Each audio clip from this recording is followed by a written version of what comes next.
सस्ने प्रणाम. आपली संस्कृती निसर्गोपचार केंद्रामध्ये आपलं सरचे स्वागत आहे.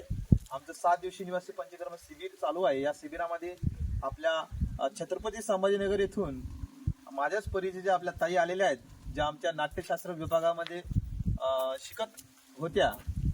तर ताईंनी सुद्धा आमचं 7 दिवसीय निवासी पंचकर्म शिबिर केलं. त्यामध्ये आपण वेगवेगळ्या चिकित्सा इथे दिलेल्या आहेत. त्यामध्ये शिरोधारा, मडपॅक, मडभात, सकाळी दीड तासाचं योग सत्र आपलं. त्यासोबतच आपण लाठीकाठी प्रशिक्षण सुद्धा ताईंना आज स्वतः आपण दिलेलं आहे, ज्यामध्ये आपण लाठी कशी स्वतःचं आत्मसंरक्षण करण्याकरता लाठी कशी शिकावी ह्या सुद्धा आपण दिलेलं आहे. तर ताईला या 7 दिवसामध्ये कशा पद्धतीचा आपल्याला अनुभव आला आणि कसं वाटलं आपल्याला, तर थोडंफार आमच्या प्रेक्षकांना आपण सांगितलं तर बेस्ट. मी इथं जेव्हा एंटर केलं ना, तेव्हाच एकदम पॉझिटिव्ह एनर्जी होती.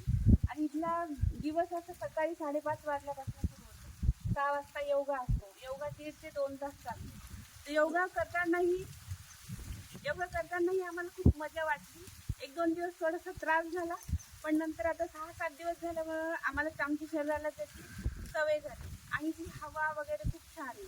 आणि सरांनी वेगवेगळे प्रकारचे झाडं लावले, ते पण खूप चांगले येतात. ते झाडं म्हणजे ते सगळे झाडं आयुर्वेदिक आहेत.